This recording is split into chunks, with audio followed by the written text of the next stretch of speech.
जो हमारी इम्यूनोलॉजी को स्टडी करने में हमारा इम्यून सिस्टम कैसे वर्क कर रहा है, हमें कौन सी डिजीज़ हुई है कि नहीं हुई है, कितनी क्वांटिटी में हमारे अंदर कोई एंटीजन है, हमारे अंदर कितनी एंटीबॉडीज़ है, ये सब जानने के लिए यूज़ की जाती है। उन्हें बोलते हैं इम्यूनो टेक्निक्स।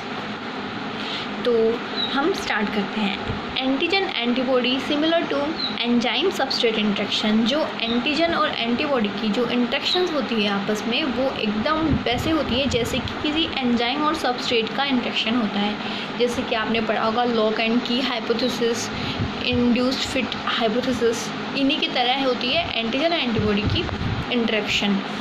इनकी जो बाइंडिंग होती है वो बहुत ही वीक और रिवर्सिबल होती है। रिवर्सिबल मीन्स कि एक बार जुड़ जाते हैं तो वो अलग भी हो सकते हैं। ऐसा नहीं है कि वो एकदम जुड़े हुए रह जाते हैं, उनको कोई अलग ही नहीं कर सकता, ऐसा नहीं होता है बिल्कुल भी। बहुत ही वीक बॉन्डिंग होती है जिसके अंदर हम मान सकते हैं वॉन डेर वाल जो फोर्सेस होते हैं, हाइड्रोफोबिक फोर्सेस होते हैं, ठीक है, ये सारे इन्वॉल्व होते हैं नॉन कोवेलेंट इंटरेक्शन के अंदर। जिस एरिया से जो एंटीजन होता है वो हमारी एंटीबॉडी से कांटेक्ट में आता है, उस स्पेसिफिक डिटर्मिनेंट को हम एपिटोप बोलते हैं। और जो एंटीबॉडी का वो पार्ट जो एंटीजन से डायरेक्ट कांटेक्ट में आता है उसे हम पैराटोप बोलते हैं। ये चीज़ ध्यान में रखिएगा, ठीक है। जो नंबर ऑफ एपिटोप होते हैं किसी भी एंटीजन के ऊपर, उसको क्या बोलते हैं, वैलेंसी बोलते हैं उस एंटीजन की। उस पर अगर एक साइट है, एक एपिटोप है, तो उसे हम मोनो वैलेंट बोलते हैं। और अगर एक से ज़्यादा अगर सेम एंटीजन या फिर एपिटोप भी है तो उसको पॉलीवैलेंट या मल्टीवैलेंट बोल सकते हैं। अब है प्रेसिपिटेशन। प्रेसिपिटेशन कैसे होता है, जैसे कि एक सॉल्युबल एंटीबॉडी होती है और सॉल्युबल ही एंटीजन होता है। दोनों सॉल्युबल होते हैं। हमारे ब्लड में देख लीजिएगा हर चीज़ सॉल्युबल है, ठीक है, कुछ अलग से नहीं दिखता है, सब कुछ सेम दिखता है एज ए होमोजीनस मिक्सचर। तो क्या होता है, सोल्यूबल दोनों चीज़ें होती है, दोनों मस्ट भी मल्टी बायवैलेंट हो सकती है, लेकिन मस्ट भी होना चाहिए बायवैलेंट। ऐसे नहीं होता कि चलेगा, ठीक है, it should be bivalent. And antigen also bivalent और मल्टीवैलेंट हो सकता है। अगर ये मान लो कि मोनोवैलेंट हो तो क्या ये कर सकता है आपस में इंटरेक्ट? नहीं कर सकता, ठीक है। It's not possible to interact with antibody और एंटीजन।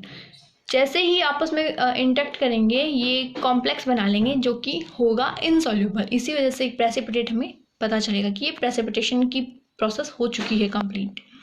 ये दो तरह से हो सकता है जो प्रेसिपिटेशन है वो, एक तो सॉल्यूशन में हो सकता है और एक जेल में हो सकता है। तो फर्स्ट है सॉल्यूशन। सॉल्यूशन में किसी भी एंटीजन हो या एंटीबॉडी हो, दोनों की कंसंट्रेशन एक ऑप्टिमल प्रोपोर्शन तक होनी चाहिए। अगर वो उससे ज़्यादा हुई तो भी प्रेसिपिटेट नहीं होगा और अगर उससे कम हुई तो भी प्रेसिपिटेट नहीं होगा, ठीक है। Optimal proportion of antigen antibody give rise to precipitation. An insoluble antigen antibody complex formation occurs within a narrow concentration. ये बहुत ही नैरो कंसंट्रेशन में होता है। जैसे ग्राफ में दिखा रखा है कि स्टार्टिंग में जैसे ग्राफ इंक्रीज हो रहा है वैसे वैसे क्या हो रहा है, एंटीबॉडी तो बहुत ज़्यादा है लेकिन एंटीजन बहुत कम है। कोई चीज़ बहुत ज़्यादा है, कोई चीज़ बहुत कम है, तो ये आपस में इंटरेक्ट करने में बहुत कम अमाउंट होगा जो आपस में इंटरेक्ट करेगा, ठीक है। तो यहाँ पर प्रेसिपिटेशन का अमाउंट बहुत कम होगा। बीच में आप देख रहे हैं जहाँ पर एंटीजन भी उतनी ही अमाउंट में है जितना कि एंटीबॉडी, तो दोनों के लिए साइट उपलब्ध है जुड़ने के लिए, तो आपस में इंटरेक्ट करेंगे वो, और जैसे इंटरेक्ट करेंगे तो आपस में प्रेसिपिटेट भी हो जाएंगे। इस वजह से इक्विवेलेंस जोन है वहाँ पर अच्छे से प्रेसिपिटेशन आ रहा है। और लास्ट के अंदर एंटीबॉडी तो हो गई कम और एंटीजन हो गए ज़्यादा। तो उसी तरह जिस तरह फर्स्ट राइज देखा था आपने जब एंटीबॉडी ज़्यादा थी, वैसे ही आप फाल देखोगे लास्ट के अंदर एंटीजन जब ज़्यादा है, ठीक है, क्योंकि यहाँ पर एंटीबॉडी नहीं है। दोनों का एक ऑप्टिमल अमाउंट में होना जरूरी है, ओके। इसे बोलते हैं जोन ऑफ इक्विवेलेंस, बीच वाले को, जहाँ पर कोई भी चीज़ एक्सिस हो, चाहे एंटीजन हो या एंटीबॉडी। यहाँ पर मिस्टेक है, एंटीजन या एंटीजन लिखा है, एंटीबॉडी या एंटीजन एक्सिस में हो तो स्मॉल प्रेसिपिटेट होता है, बहुत ही कम। इन जेल, ये हमने देखा था सॉल्यूशन में। अब जेल में क्या करते हैं हम, जैसे कि मोस्ट ऑफ हम अगार जेल यूज़ करते हैं, तो अगार जेल में क्या होता है, उस जेल में हम एंटीबॉडी पहले से ही डाले हुए रखते हैं, ठीक है। जेल तैयार करते हैं, उसी टाइम एंटीबॉडी उसके अंदर होती है एम्बेडेड। इसको हम बोलते हैं इम्यूनो डिफ्यूज़न, ठीक है। इसमें डिफ्यूज़ होती है कोई भी चीज़। तो 2 टाइप से हो सकता है, ये एक हो सकता है रेडियल इम्यूनो डिफ्यूज़न और एक होता है डबल इम्यूनो डिफ्यूज़न। फर्स्ट है मैंसिनी मेथड भी बोलते हैं इसको, ठीक है। तो इसमें क्या होता है, हम एक पूरी प्लेट लेते हैं अगार की, उसके बीच के अंदर एक वेल होता है, उसके अंदर हम डालते हैं एंटीजन, और वो पूरी अगार होती है, उसमें क्या होता है एंटीबॉडी होती है।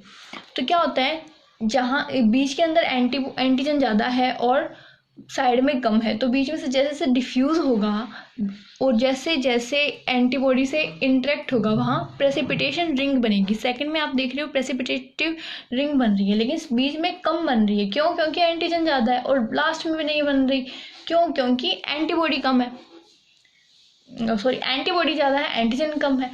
तो सिर्फ बीच में ही एक रिंग बन रही है, देख लीजिए पूरी बीच में एक रिंग बन रही है। और वैसे आप ग्राफ देख रहे हैं, जैसे जैसे आप क्या कर रहे हो, एंटीजन की मात्रा घटा रहे हो और एंटीबॉडी की बढ़ा रहे हो, वैसे वैसे बन रहा है रिंग, ठीक है। तो मतलब बीच में बनेगा प्रेसिपिटेटिव रिंग। और एक है ऑस्टरलोनी डबल इम्यूनो डिफ्यूज़न। इसके अंदर क्या होता है, डिटेक्शन, आइडेंटिफिकेशन और क्वांटिफिकेशन। इसमें हम क्या करते हैं, इसमें हम 2 तरह से दोनों एंटीजन और एंटीबॉडी को वेल में रखते हैं और फिर इसका डिफ्यूज़न देखते हैं। इसके लिए थोड़ा टाइम लगेगा और वो थोड़ा डिटेल में हम पढ़ना चाहते हैं, तो उसके लिए आपको नेक्स्ट वीडियो देखनी होगी। तो wait for my next video. इस वीडियो आपको कुछ समझ में ना आए तो प्लीज़ कमेंट कीजिए, ठीक है। Thank you for watching.